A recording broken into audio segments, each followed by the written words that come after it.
I don't have to tell you things are bad. Everybody knows things are bad. The dollar buys a nickel's worth. Banks are going bust. Shopkeepers keep a gun under the counter. Punks are running wild in the street, and there's nobody anywhere who seems to know what to do, and there's no end to it. We know the air is unfit to breathe, and our food is unfit to eat. We sit watching our TVs while some local newscaster tells us that today we had 15 homicides and 63 violent crimes, as if that's the way it's supposed to be. We know things are bad, worse than bad. They're crazy. It's like everything everywhere is going crazy, so we don't go out anymore. We sit in the house, and slowly the world we're living in is getting smaller, and all we say is, please, at least leave us alone in our living rooms. Let me have my toaster and my TV and my steel-belted radios, and I won't say anything. Just leave us alone. Well, I'm not going to leave you alone. I want you to get mad. I don't want you to protest. I don't want you to riot. I don't want you to write to your congressmen because I wouldn't know what to tell you to write. I don't know what to do about the depression and the inflation and the Russians and the crime in the street. All I know is that first, you've got to get mad. You've got to say, I'm a human being. God damn it. My life has value.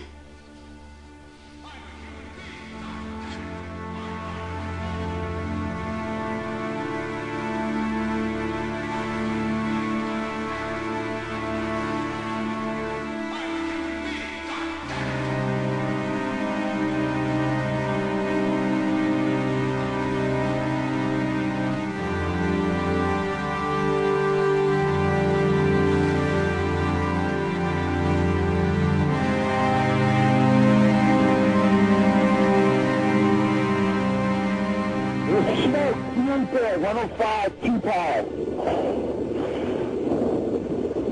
It's really there, it's black, it's iron. My wife thinks I'm alright. I called her and said I was leaving the building, I was fine, and bang. It's the 3 of us, 2 broken windows. Oh, God!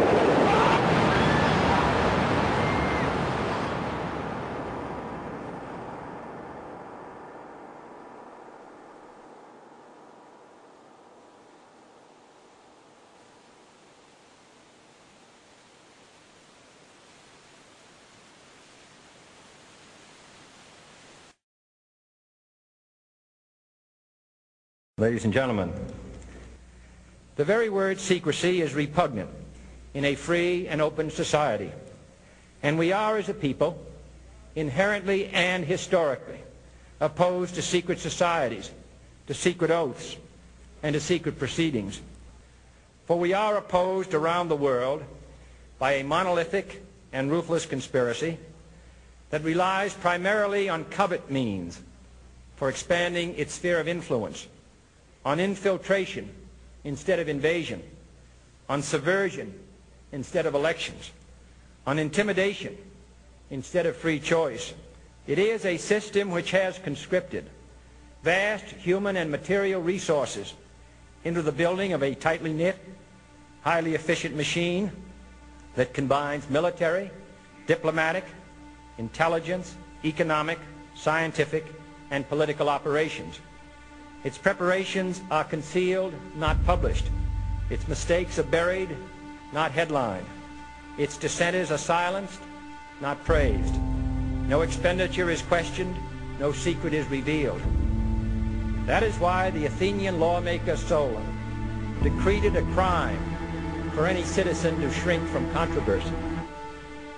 I am asking your help in the tremendous task of informing and alerting the American people, confident that with your help, man will be what he was born to be, free and independent.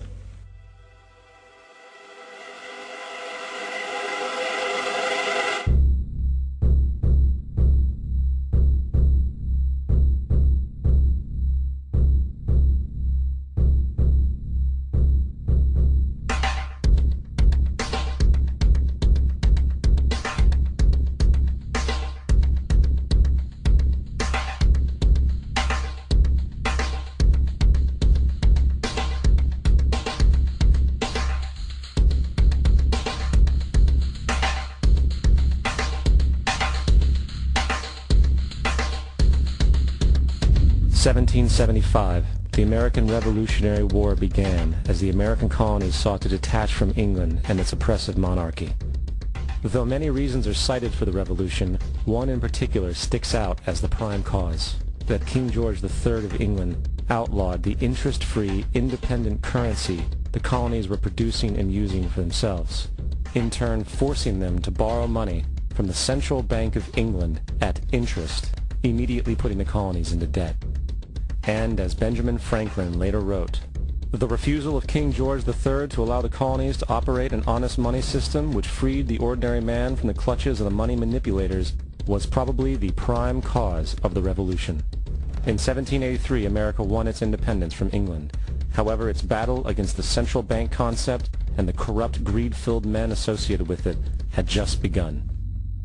So what is a central bank? The central bank is an institution that produces the currency of an entire nation. Based on historical precedent, two specific powers are inherent in central banking practice: the control of interest rates and the control of the money supply, or inflation. The central bank does not simply supply a government's economy with money, it loans it to them at interest.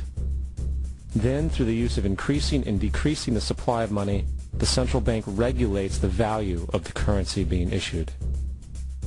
It is critical to understand that the entire structure of this system can only produce one thing in the long run: debt. It doesn't take a lot of ingenuity to figure this scam out. For every single dollar produced by the central bank is loaned at interest. That means every single dollar produced is actually the dollar plus a certain percent of debt based on that dollar. And since the central bank has the monopoly over the production of the currency for the entire country, and they loan each dollar out with immediate debt attached to it, where does the money to pay for the debt come from? It can only come from the central bank again, which means the central bank has to perpetually increase its money supply to temporarily cover the outstanding debt created, which in turn, since that new money is loaned out at interest as well, creates even more debt. The end result of this system without fail is slavery, for it is impossible for the government and thus the public to ever come out of the self-generating debt. The founding fathers of this country were well aware of this.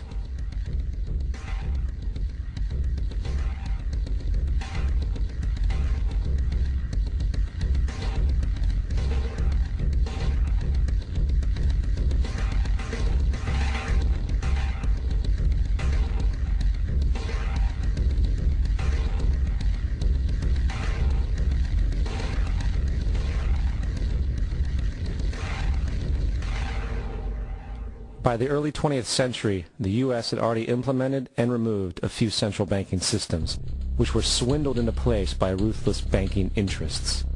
At this time, the dominant families in the banking and business world were the Rockefellers, the Morgans, the Warburgs, the Rothschilds. And in the early 1900s, they sought to push once again legislation to create another central bank. However, they knew the government and public were very weary of such an institution, so they needed to create an incident to affect public opinion.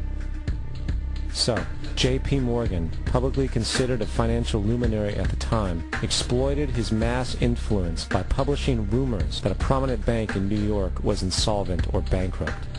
Morgan knew this would cause mass hysteria, which would affect other banks as well. And it did. The public, in fear of losing their deposits, immediately began mass withdrawals. Consequently, the banks were forced to call in their loans, causing the recipients to sell their property, and thus a spiral of bankruptcies, repossessions, and turmoil emerged.